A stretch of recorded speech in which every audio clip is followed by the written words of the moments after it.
9차시 한국사 수업을 시작하겠습니다. 이번은 중단한 고려의 통치체제와 국제질서의 변동 세 번째, 무신정권이 성립하고 몽골의 침략에 저항하다 학습단원에 해당이 됩니다. 여러분들 교과서 40쪽부터 42쪽까지의 내용입니다. 이번 시간의 학습 목표는 무신정권의 성립 과정과 몽골의 침략에 따른 국내외 변동을 설명할 수 있다입니다. 무신 정권의 성립 과정과 몽골의 침략이라는 이 대주제에서 구체적인 사건은요, 첫 번째 이자겸의 난이 있습니다. 두 번째 묘청의 서경천도 운동이 있어요. 세 번째 무신 정권의 수립이 있습니다. 네 번째 몽골의 침략과 무신 정권의 몰락입니다. 구체적으로 교과서 40쪽부터 내용 정리를 하면서 살펴보도록 하겠습니다. 교과서 40쪽의 도입 부분입니다. 무신 정권이 성립하고 몽골의 침략에 저항하다. 몽골군이 고려를 침략하자 무신 정권의 집권자 최후는 어디로 강화도로 수도로 옮길 것을 결정했다. 누가 쳐들어와서? 몽골군이죠. 이에 개경의 백성은 장맛비를 맞으며 강화도로 들어갔다. 최후는 강화도에 궁궐을 짓게 하고 몽골이 재차 침입할 것에 대비하여 내성, 중성, 외성으로 구성된 성을 쌓도록 했다. 그래서 이게 지금 오른쪽에 나와 있는 요 유적 사진이 조선시대에 개축된 강화산성입니다. 바로 강화도에 고려 때 몽골의 침략에 대비해서 수도로 옮겨서 여기에 궁궐을 짓고 강화도에서 고려가 30여 년이 넘게 몽골과 싸웠어요. 항전을 했습니다. 그럼 왜 고려가 강화도 천도했느냐? 몽골군이 육상에서는요 천하무적이었습니다. 세계를 거의 제패했는데요. 근데 몽골군이 육상에서는 육전에서는 강한데 바다에서 싸우면 약하다고 생각을 했어요. 그 해전이 약하다. 해전이 약하기 때문에 강화도는 바다에 있는 섬 아닙니까? 그렇죠? 그래서 바다 건너서 몽골군이 들어오기 어렵다고 생각해서 강화도로 천도로 한 겁니다. 그럼 구체적으로 무신 정권기의 정치는 어떠했을까? 보기 전에 구체적으로 고려시대 때의 지배 세력에 대해서 한번 살펴보도록 하겠습니다. 첫 번째 이제 이자겸의 난과 묘청의 서경천도 운동. 고려시대 통치체제가 안정이 되면서 그렇죠. 태조부터 성종 때 이르기까지 체제가 안정이 됐죠. 그래서 문벌이라는 게 형성이 됩니다. 문벌. 이들은 특권을 누리며 보수화되었다. 왼쪽 날개글을 보세요. 문벌. 고려시대의 문벌은 여러 대에 걸쳐 고위 관리를 배출하고 서로 혼인관계를 맺어 권력을 키웠다. 서로 지들끼리끼리 결혼한다는 거예요. 정치 경제적으로 음서와 공음전의 특권을 누렸다. 이들을 바로 뭐라고 하냐면 문벌귀족이라고 부르는 거예요. 네 글자로 문벌귀족. 이들이 지배했던 시대가 무신 정권이 들어서기 전까지를 지배를 했던 거죠. 여기서 문벌, 가문 문자에 문벌 벌자, 대대로 내려오는 그 집안의 사회적 신분이나 지위를 말한다. 사전적인 용어는 문벌이 이렇습니다. 고려 숙종과 예종은 이때가 이제 여진을 정벌 하고 윤관이 여진을 정벌하고 벨무관을 이제 만들어서 여진을 정벌하는 때죠. 지방 출신 인물을 등용하여 문벌을 견제하기로 했습니다. 한편 여진 정벌이 실패로 끝나면서 정벌에 반대하던 보수적 문벌 세력이 더욱 강해졌다. 윤관이 동북구성을 쌓았다가 방어하기 어려워서 돌려줬죠. 이걸 말하면 되겠죠. 여진 정벌이 실패로 끝났다는 거는. 이자겸이 특히 문벌귀족 중에 대표적인 인물 이자겸의 왕실의 외척이라는 것은 이자겸의 딸이 셋째 딸과 넷째 딸을 당시 국왕 인종에게 시집을 보냈어요. 그래서 이자겸은 왕의 장인어른이 되죠. 이런 왕비를 배출한 가문을 외척 가문이라고 해서 막강한 권력을 누리게 됐죠. 인종은 측근 세력을 동원하여서 이자겸을 공격하였으나 이자겸과 그의 부하 척준경 등은 궁궐을 불태우고 왕위를 넘보았습니다. 이 사건이 이자겸의 난입니다. 이 척준경은 북방에서 여진족을 때려잡던 유명한 고려의 명장이었습니다. 그 이자겸은 이제 부하로 들어가가지고요. 결탁해서 이렇게 난을 일으키는데 앞장을 섰죠.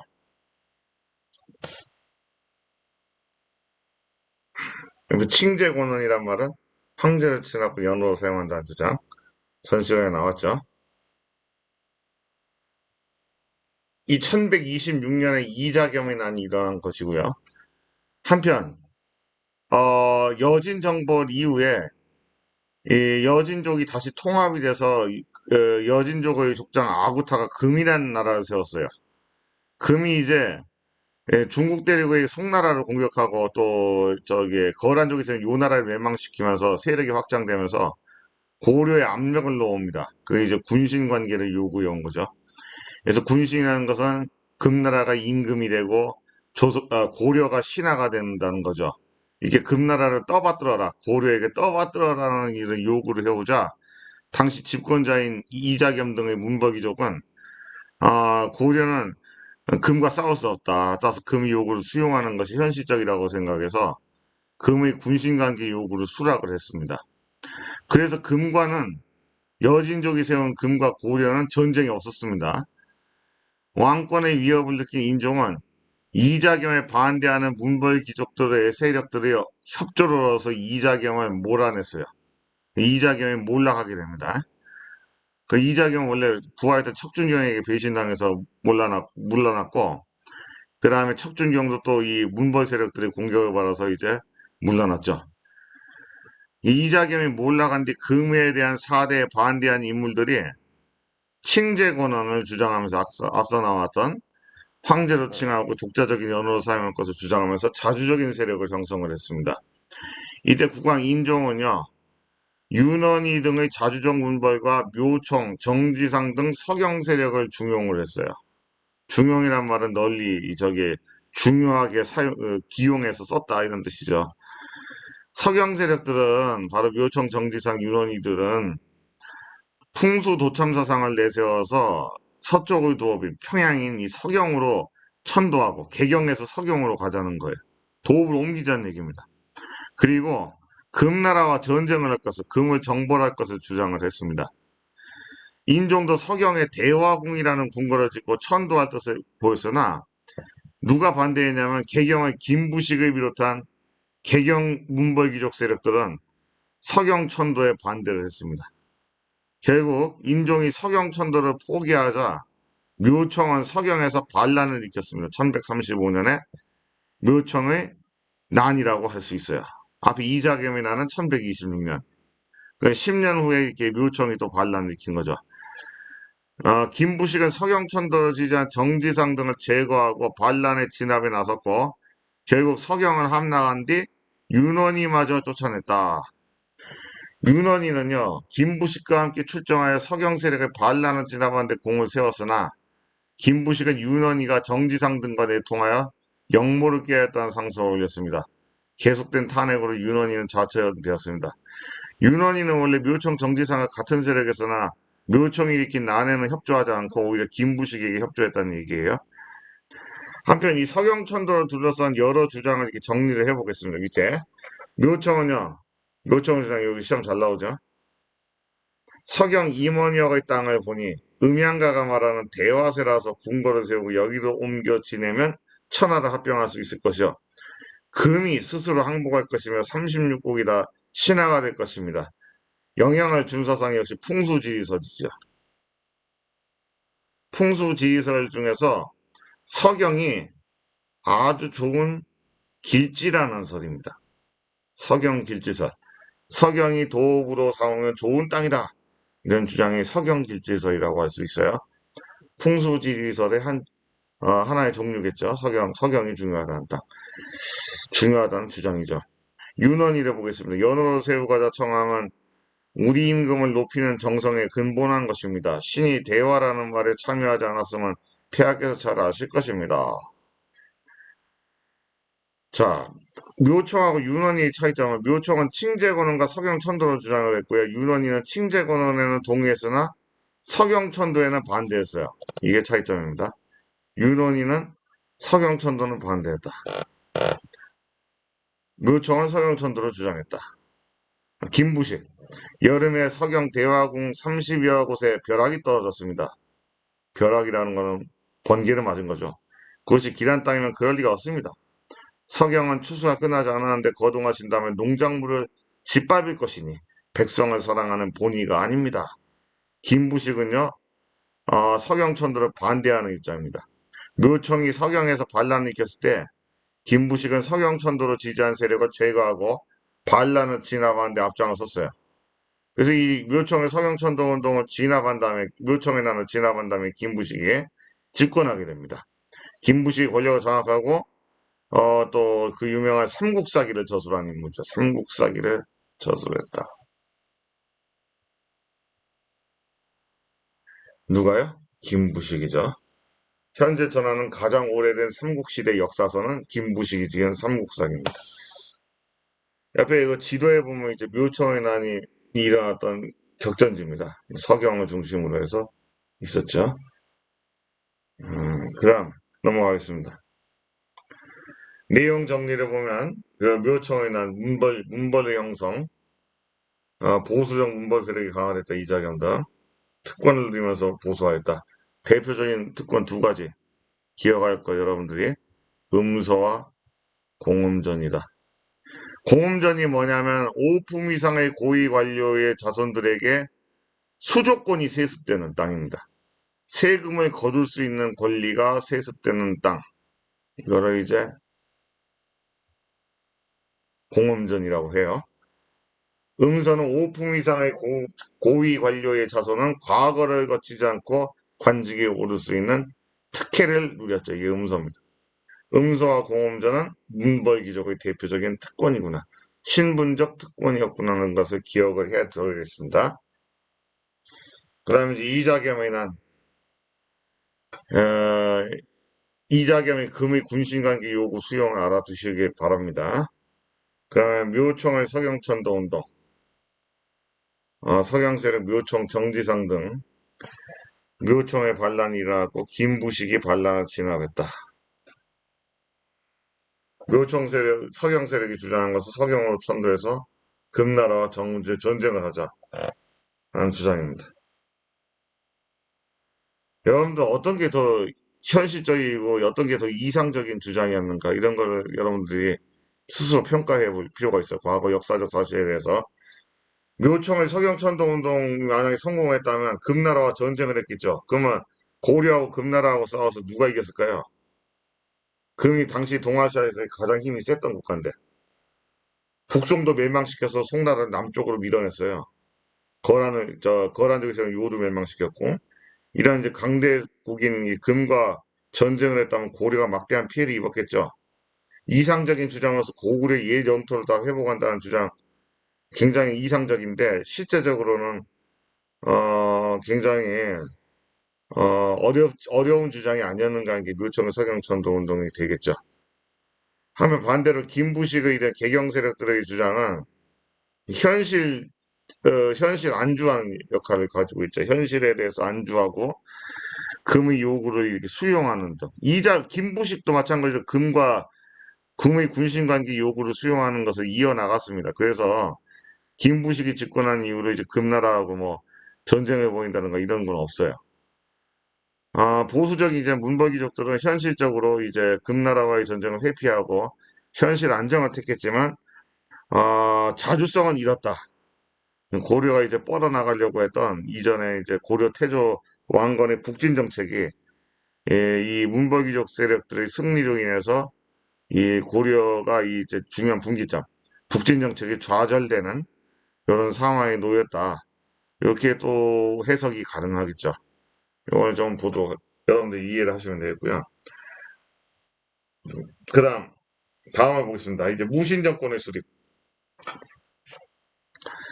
교과서는 여러분들 41쪽 내용이 되겠습니다. 41쪽 맨 위에 무신 정권이라는 것이 무엇일까?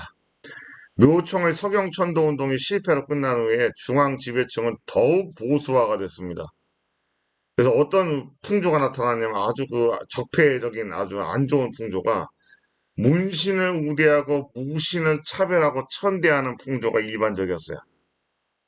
이 차별을 받던 무신 중에 그 정중부와 이의방을 중심으로 하는 주요 무신 세력들이 쿠데타를 일으켜서 문신들을 학살하고 무신 정권을 수립한 사건이 1170년 무신정변이라고 합니다.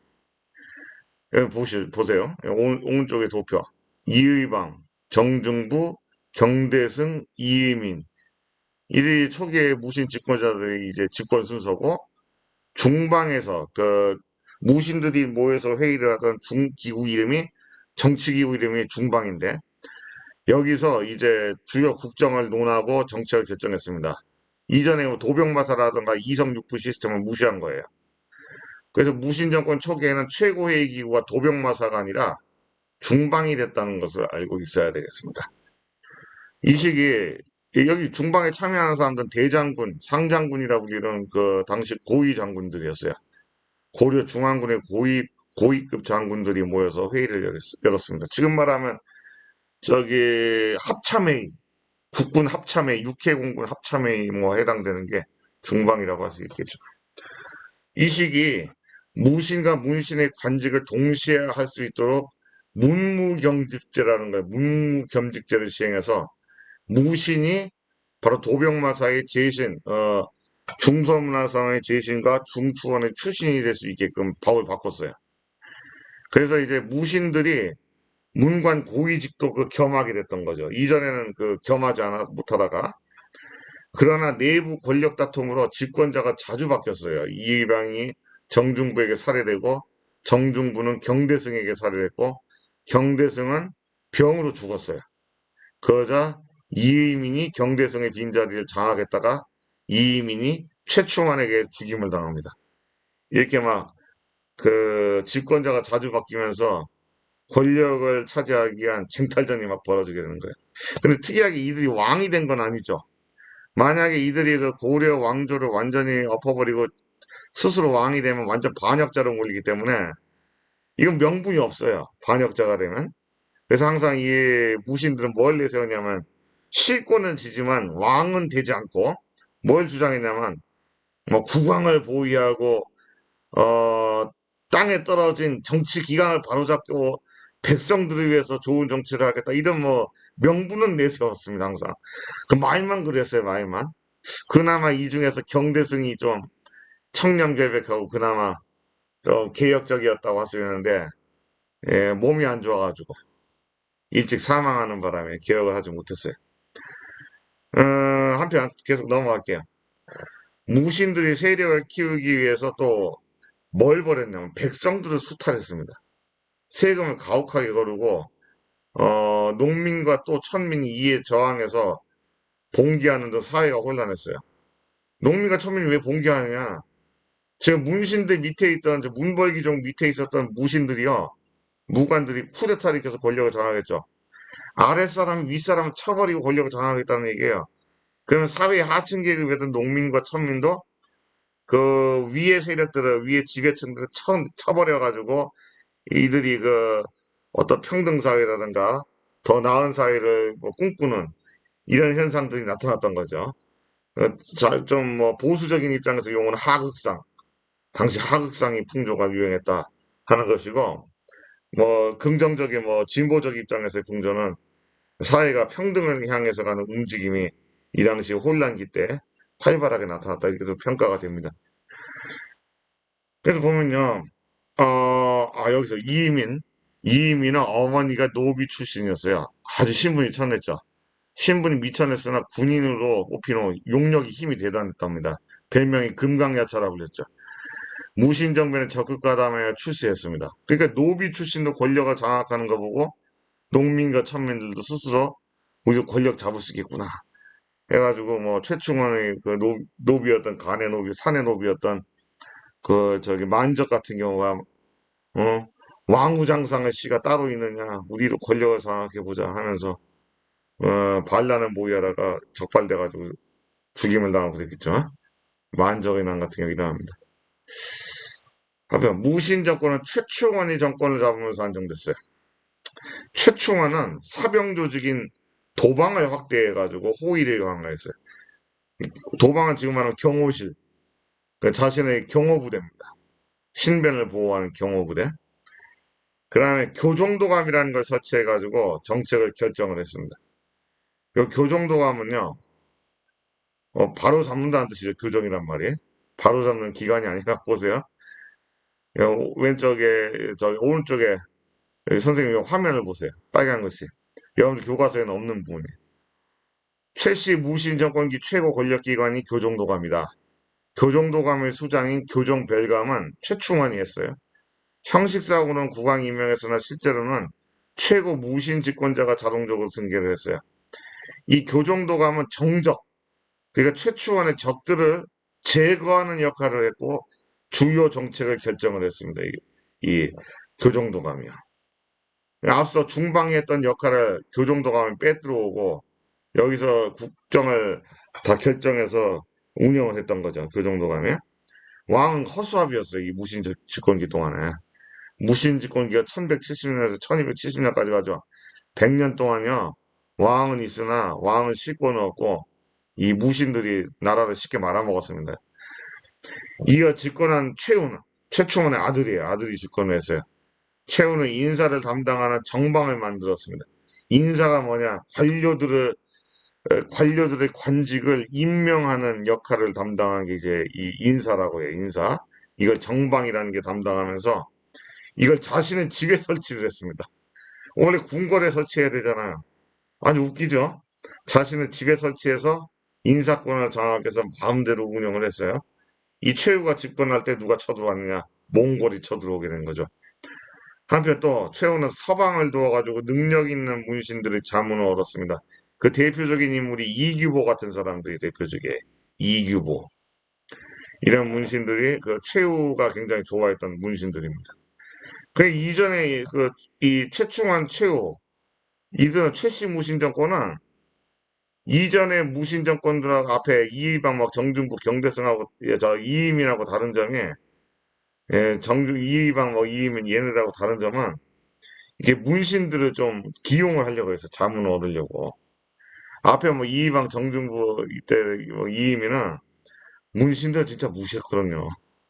문신들이 다 말아먹고 막 저기 막 문신들이 만약에 반대하면 막 쳐 죽이려고 그러고 막 아주 온갖 행패는 다 부렸어요. 근데 최후 때는 아니죠. 좀 문신들의 말을 들어야지 나라를 제대로 운영할 수 있다고 이렇게 싸움밖에 모르는 무신들이 생각했던 거겠죠. 그 다음에 야별초를 조직해서 치안을 안정시키고 정권을 보호하겠습니다. 지금 말하면 경찰 특공대에 해당되는 거예요. 요 야별초에서 출발한 게 바로 뭐가 되냐면 삼별초가 되죠. 삼별초. 무신 정권의 몽골과의 항쟁 과정에서 활약했던 삼별초가 이때 나옵니다. 삼별초로 발전하게 되는 거예요. 자문이란 말, 어떤 일을 효율적으로 바르게 처리하려고 그 방면의 전문가나 전문가들로 이뤄진 기구의 의견을 묻는 겁니다. 그다음에 무신 정권 여기 보면요, 최후 때부터 몽골이 쳐들어와가지고 최양, 최의, 그다음에 김준, 이면, 이뮤무까지가 여기 무신 집권자들입니다. 그래서 교정도감과 정방이 주요 정책을 차지했다. 김준은 그 최의를 죽이고 이제 정권을 타치했던 인물이죠. 김준. 예전에 어, 저기 한 몇 년 전인가요? 9년 전에 드라마로 나왔었네요. 그 다음 이제 넘어가겠습니다. 내용 정리를 보면요. 무신 정권의 수립. 1170년 무신 정권. 왜 일어나느냐? 문신에 대한 우대, 무신 차별 때문에. 무신들한테 봉급도 제대로 주지 않았다고 합니다. 그리고 문신들이 먹다가 뭐 남긴 그 고기 뼈다귀 집어 던져가지고 호위하던 무신들한테 먹으라고 막 시키고 했대요. 문신들이 막 활락 파티 막 엄청나게 그 뭐죠? 호화 파티를 누리고 하면서 막 지들은 막 온갖 특권과 낭비는 다 하는데 무신들한테는 급여도 주지 않았어요. 선생님 같아도 무신이었으면 쿠데타를 일으켰을 겁니다. 무신들은 정변을 일으킨 다음에 정중부 이휘방 등이 무신 정권을 수립하고 문신들을 막 대규모 학살을 해버렸어요. 뭐 이때 그 김부식의 아들 김돈중도 막 사망을 했습니다. 정중부한테 죽임을 당했어요. 초기의 무신 정권 최고 회의 기구인 중방을 중심으로 권력을 행사. 문무겸직제를 시행했다. 집권자의 잦은 교체, 농민과 천민의 동기가 잇따랐다. 최충원은 사병 조직인 도방을 확대하고 교정도 감설치했다. 최후는 정방 설치하고 서방 야별초를 조직했다. 이것도 기억하기 바랍니다. 다음 이제 마지막입니다. 몽골의 침략과 무신정권의 몰락. 무신정권이 안정된 무렵 북방에서 누가 쳐들어왔다? 몽골이 세력을 넓혀왔어요. 몽골은요, 몽골 초원에서 분열되어 있던 세력들인데 유목민족인데 통합을 한 다음에 금나라를 멸망을 시켜버려요. 서쪽으로는 서하라는 탕쿠투족이 있었던 서하를 공격해가지고 멸망을 시키고 금나라까지 공격을 했어요. 이런 상황에서 이제 고려까지 이제 압박을 해오는 상황이 되는 겁니다. 그러나 몽골은 고려에 무리한 공물을 요구를 해왔습니다. 고려는 처음에 국교를 맺어 평화를 유지하려고 했는데 무리한 공물 요구가 있었어요. 몽골이. 몽골은 이제 자기 나라 사신 저고요라는 자인데 이 저고요라는 사신이 귀국길에 살해당한 것을 계기로 해가지고 저고요가 몽골로 돌아간 자 압록강 부근에서 거란족인지 여진족인지 하는 고려인은 아닌데요. 그 암살당하자 이거를 고려의 소행이라고 보고 괘씸하다고 해서 고려를 침공해 옵니다. 1231년에. 이때 집권자는 최충원이 아니라 최후입니다. 최충원이 아니라 최후예요. 최후는 강화를 요청하면서 강화는 뭐냐? 몽골과 싸우지 않겠다. 이런 걸 요청하면서 몽골군을 물러나게 하는 한편 수도를 강화도로 옮겨 장기 항전을 준비했다. 처음에 말이죠. 1231년 귀주성 전투 있죠, 여기. 귀주성을 지키고 있던 서우면 병마사 박서가 성의 사면에 군대를 나누어 배차해 몽골군의 공격을 물리쳤다.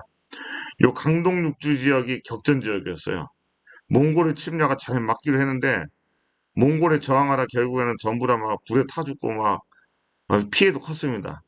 이런 사실들을 보고 또 고려 중앙군이 여기 이 강동 육주 쪽으로 지원군을 보냈다고 또 전멸당하고 이런 걸 보면서 최후가 몽골과 싸워서는 안 되겠다 이런 생각을 하게 된 겁니다.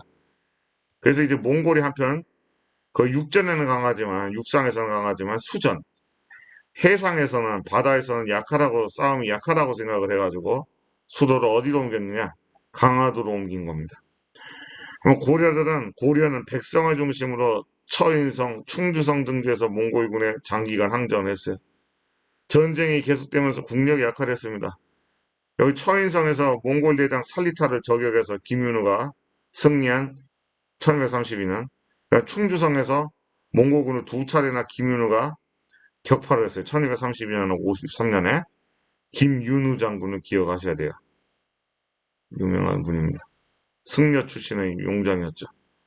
앞서 거란 침입 때 강감찬, 여진정벌 때 윤관, 그 다음에 이 몽골과의 항쟁 때는 김윤우를 기억하셔야 되겠습니다. 김윤우, 처인성, 충주성 전투.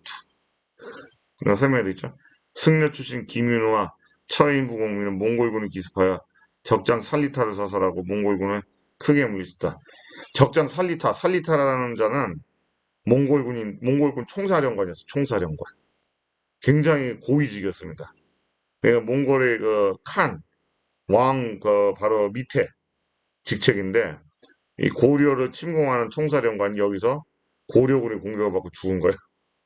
그래서 이제 몽골군이 이제 닭이 물러나기로 했습니다.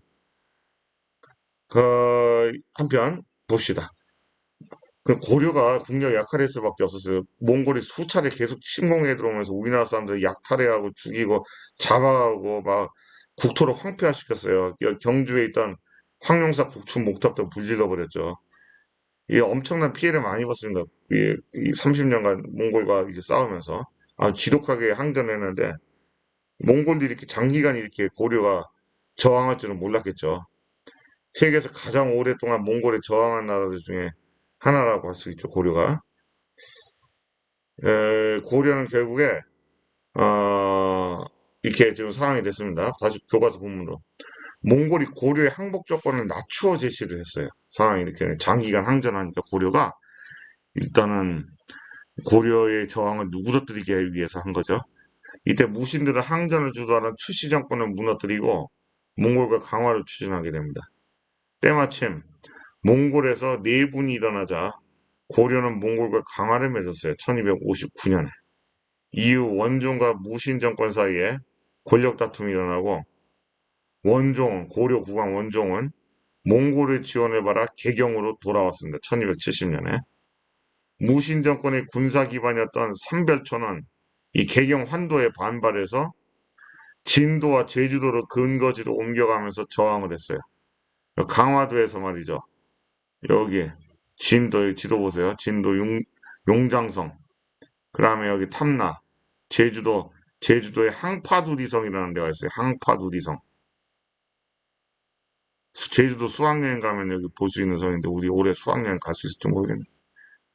그 다음에 저항하였으나 결국 고려와 몽골의 연합군에게 진압되었다. 3년간 항전하다. 은혜입니다. 그러면 밑에 고려와 몽골이 합의한 강화 조건. 고려의 풍속은 바꾸지 않는다. 조정에서 파견한 사람만 고려에 가고 다른 세력의 사실은 금지한다. 개경환도는 고려와 국력을 회복한 뒤 한다. 몽골군은 가을을 기한으로 압록강 밖으로 철군한다. 설치하였던 간섭하는 몽골인 관리 다루가치는 모두 돌아오게 한다. 해설해 볼까요? 몽골의 침입에 맞서 고려의 백성이 적극 항전하자 몽골은 고려의 요구했던 항복 조건을 낮춘 겁니다. 고려의 백성이 적극적으로 저항하니까. 1259년 고려의 태자, 훗날 왕이 되는 원종은 몽골의 쿠빌라이를 만나 고려의 독립과 풍속을 유지하는 조건으로 몽골과 강화를 맺었습니다. 몽골의 쿠빌라이는 몽골 4대 황제예요. 그 전에 그 칭기스칸이 초대고, 그 4대 황제 이제 쿠빌라이는 그 이탈리아 상인 마르코 폴로의 저 방문도 받고 해서 뭐 마르코 폴로가 남긴 동방견문록에도 좀 나와요. 이 몽골의 몽골의 국호를 원으로 바꾼 황제입니다. 그 중국 저항하던 그 남송을 멸망을 시키고 중국 대륙을 완전히 장악을 했어요.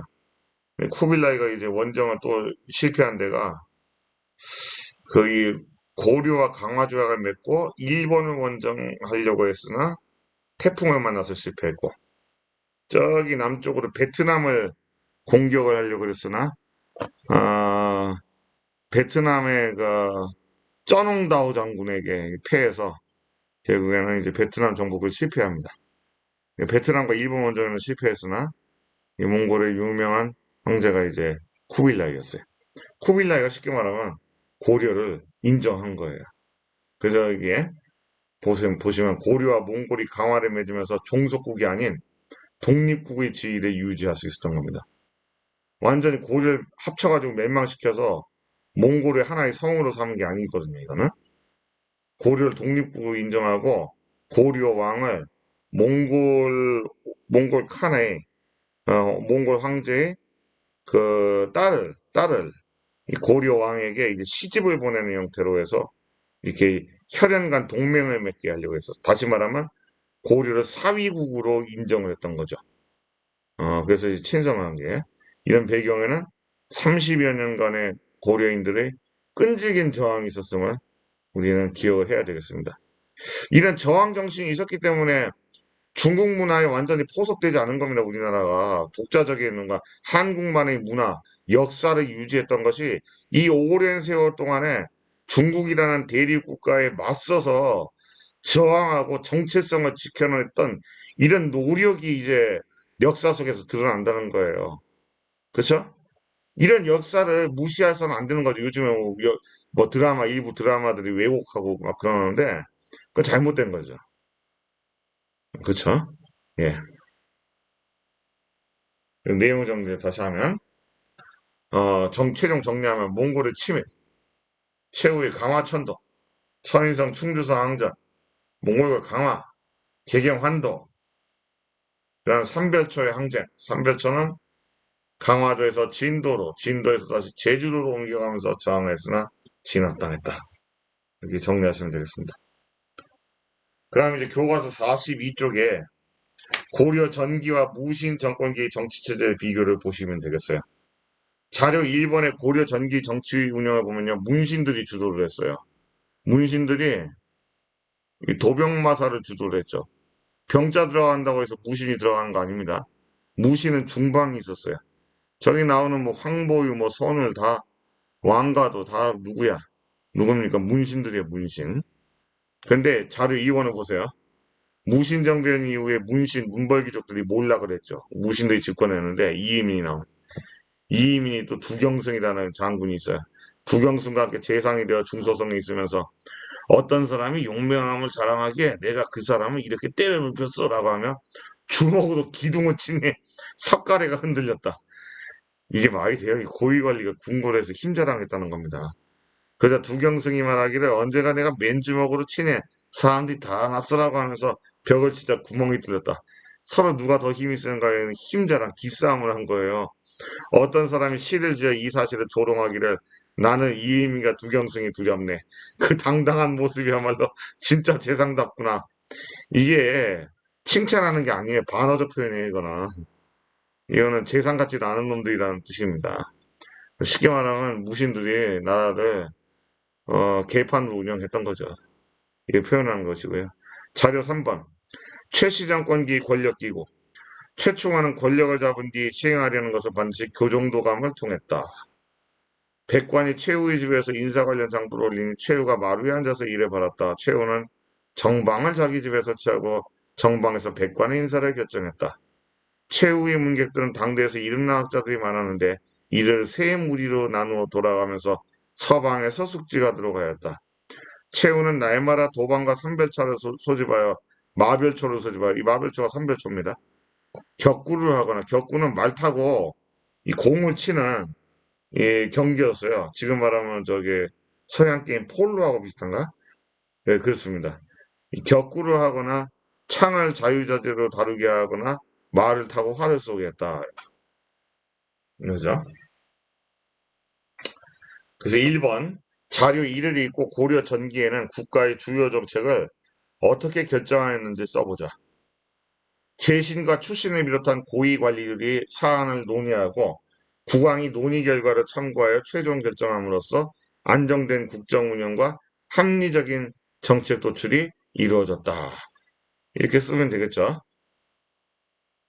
2번 자료 2를 토대로 무신정권 초기에 정치가 혼란하였던 이유를 말해보자. 묵무겸직제를 실시해서 무신이 국정 논의에 참여했지만 정치 경험과 교양이 부족해서 자신의 주장만 내세우고 폭력을 행사하는 경우까지 발생했다. 아까 이희민하고 두경승이 힘자랑한 내용이죠. 어디서요? 궁궐에서요. 이희민과 두경승이 재상이라는 고위 관리죠. 그 중서문화성의 관리였다는 거죠. 그 다음, 옳지 못한 행동이었겠죠. 품위가 없는 행동입니다. 교양머리가 없는 행동이었다 할 수 있죠. 자료 3에서 최씨 정권의 정치적 군사적 기반을 찾아 써보자. 최씨 정권은 교정도감 정방 서방, 군사적 기반은 도방, 마별초, 삼별초.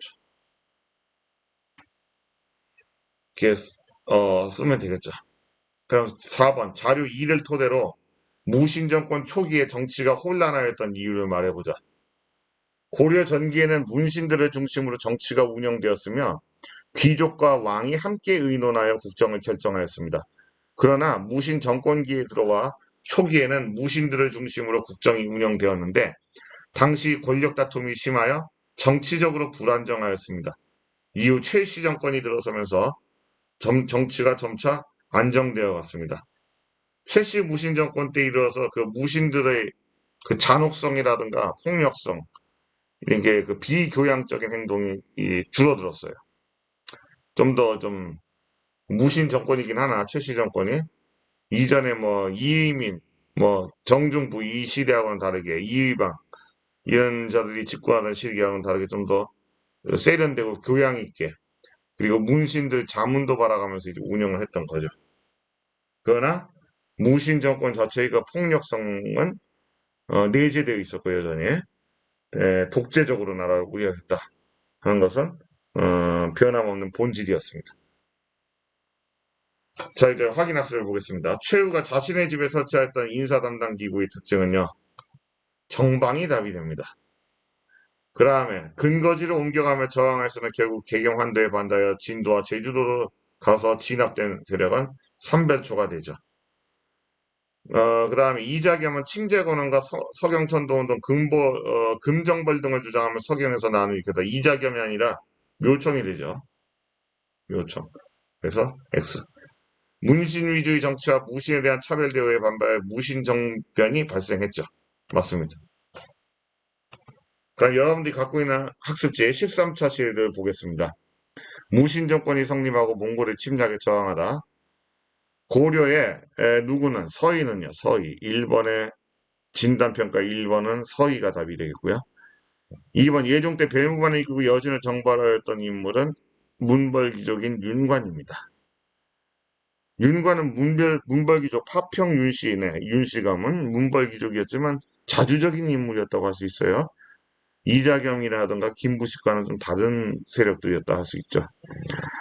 그 다음 이자겸이 난가 묘청의 서경천도 운동 개념 정리의 묘청의 서경천도 운동 6글자가 되겠고요. 그 다음에 자료학습 1번에 1번에 대한 역시 묘청이 되겠죠. 위의 주장은 묘청의 주장입니다. 다음 이제 2번 무신정권의 수립 개념학습 2번에 들어갈 사건은 무신정변이죠. 무신정변. 그 다음에 3번에 들어갈 기관 이름은 교종도감이 되겠습니다. 교종도감. 그 다음 4번에 삼별초가 되겠습니다. 삼별초의 항쟁. 그 다음 2번 다음 지도를 보고 빈칸에 알맞아 몽골이 재침략하자 어디서요? 처인성에서 김윤우가 부공민과 함께 몽골 양수를 사살했다. 그 다음에 충주성에서도 노비 등 하층민이 중심이 되어 몽골군에 저항해서 2차례나 대승을 거뒀습니다. 자, 이때 몽골의 세계 최강이었던 몽골의 침략을 막기 위해서 부처님의 힘으로 이 국난을 극복하자 하는 차원에서 만든 문화유산이 바로 팔만대장경이었습니다. 왜 그러냐? 지금 보세요, 지도에. 황룡사 구축목 다 불타버렸죠.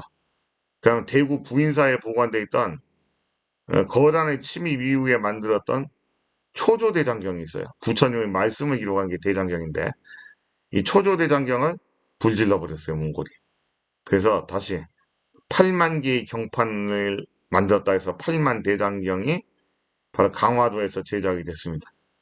그래서 이 시험에 잘 나와요. 8만 대장경을 경판을 제작한 몽골 침입 때 만든 나라는 바로 고려라는 사실을 기억을 하셔야 됩니다. 이 8만 대장 경판은 고려에 대한 몽골의 침입 과정에서 호국 불교의 상징이구나. 불교의 호국적 성격, 호국 불교 문화유산의 상징이라는 사실을 기억하셔야겠습니다. 그 다음 이제 뒷장입니다. 여러분들 학습지 뒷장. 1번에 형성평가입니다. 정중부와 이의방 등 무신의 정변이 있겠다. 맞죠? 5입니다. 2번 최씨 정권 시기에는 중방을 통해서 권력을 행사하겠다. 중방은 아니고 이의방 정중부 때고요. 바로 교정도감이 되겠죠. 교정도감. 그래서 X가 됩니다. X.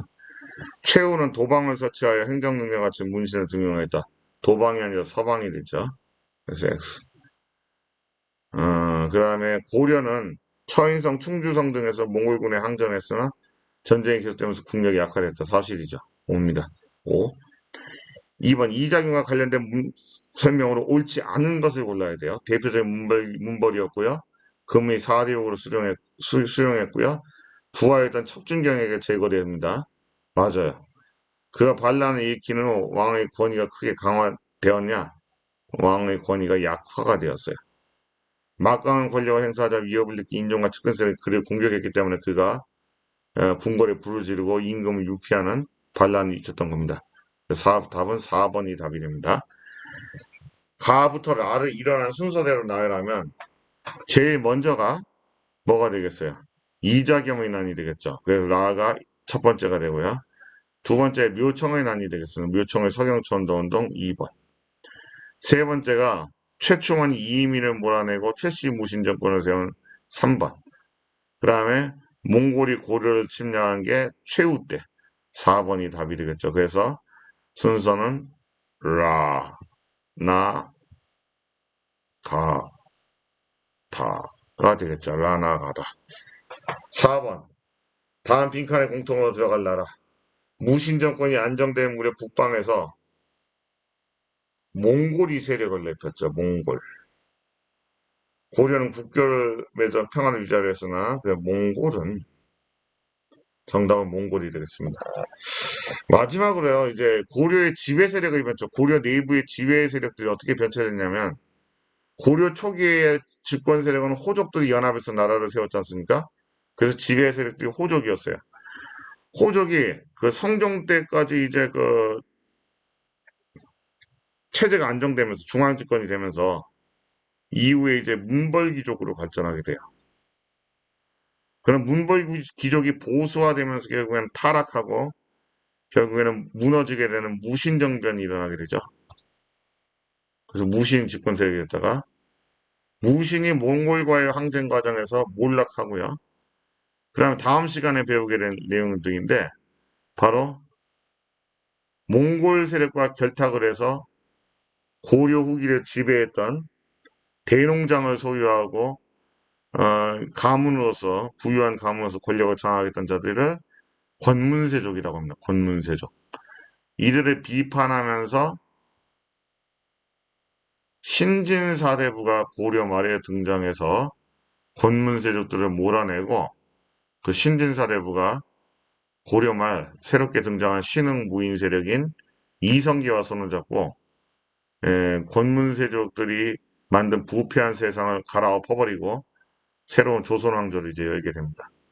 그래서 호족, 문벌귀족, 무신, 권문세족 순으로 이 고려의 지배층이 바뀌게 됐다는 점을 여러분들이 이 시간에 참고로 하셨으면 합니다. 그래서 다음 시간에는요. 네 번째, 원의 영향을 받으며 새로운 정치 세력을 성장하다. 바로 이 권문세족들. 고려 후기에 또다시 나라를 말아먹던 세력들이 등장하거든요. 권문세족들에 대해서 좀 살펴보도록 하겠습니다. 학습하느라 수고 많으셨습니다. 감사합니다. 이번 시간을 마치겠습니다.